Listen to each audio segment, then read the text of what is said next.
All right, it's a beautiful Monday morning, and it's time to talk sports on TVC Breakfast. To begin with, the Ballon d'Or ceremony coming up later today.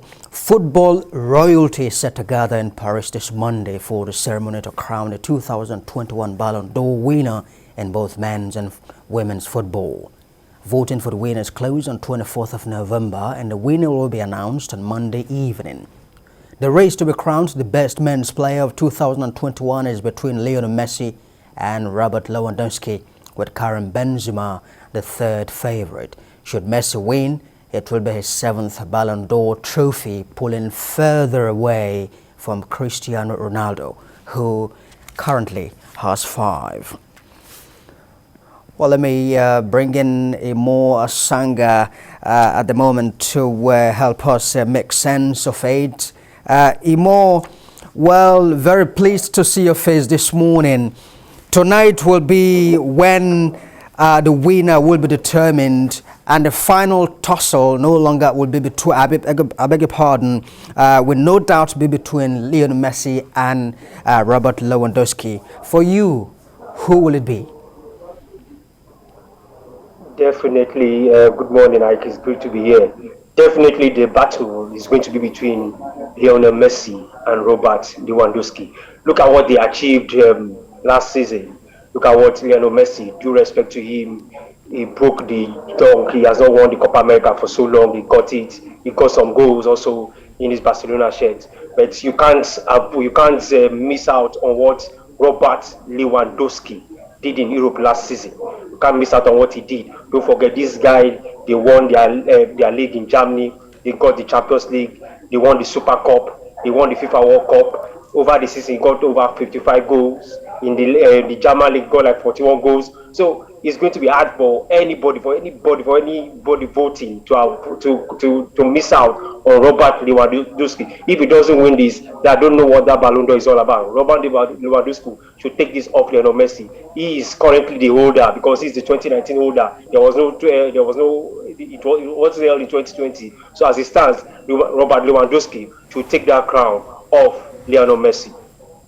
Well, you have just analyzed for you the reasons you think Lewandowski deserves it, because but there are reports at the moment that Lionel Messi might just be favourite to win it. Definitely, when it comes to voting process like this, I understand there are sentiment. There are people who want to tilt towards Messi because of what he's done, because of his name. But when you want to look at results, when you want to look at result of what was done over the year 2020, you can't ignore the Robert Lewandowski. This was a guy that they got a treble of European Championship, Champions League, Super Cup, FIFA World Cup, and he was instrumental in all of them. You can't ignore him. You can't ignore Robert Lewandowski that's got over 55 goals, more than Lionel Messi last season. So if we are voting right, if we want to do everything right, equity as it stands, Robert Lewandowski should take that crown, should take that trophy off Lionel Messi. Robert Lewandowski should go for that, should win that. Right. Former Manchester United legend Patrice Evra already congratulated Lionel Messi on his 7th Ballon d'Or trophy. I mean, does this kind of thing not take the shine, off the, what it stands for really, when it's all out in the open that Lionel Messi might just be the winner? Does it not, take the shine and off it? It does actually, because I love Lionel Messi. He's a fantastic player. He has so many friends because of what he has done in world football. He won the Copa America, no doubt about that. He did that. This is probably has been searching for long. So many other people want to go for that, go for Lionel Messi, sentiment-wise. But if you are looking at results, if you are looking at what they did on the pitch, if you are looking at what they did on that calendar year, I don't think they should ignore Robert Lewandowski. They should not ignore that man. That man, presently, on that year, 2020, he was really on fire. He was scoring goals at plenty. At the point, he scored in 6 consecutive games in the Champions League. So you can't ignore him. You can't ignore him. You can't leave him aside.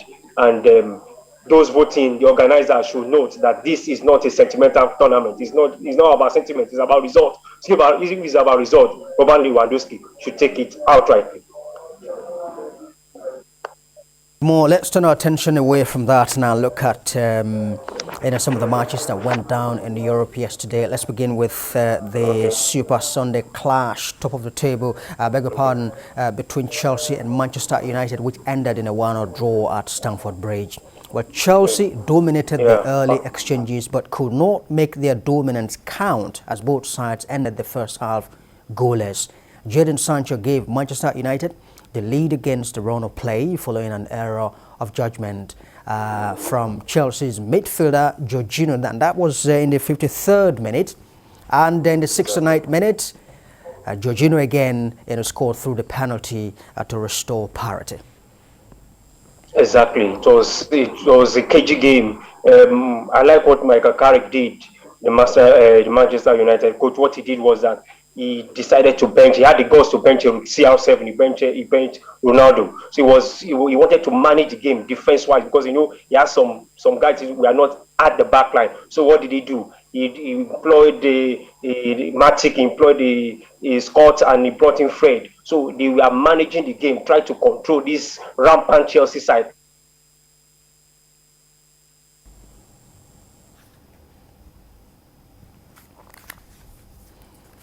All right. It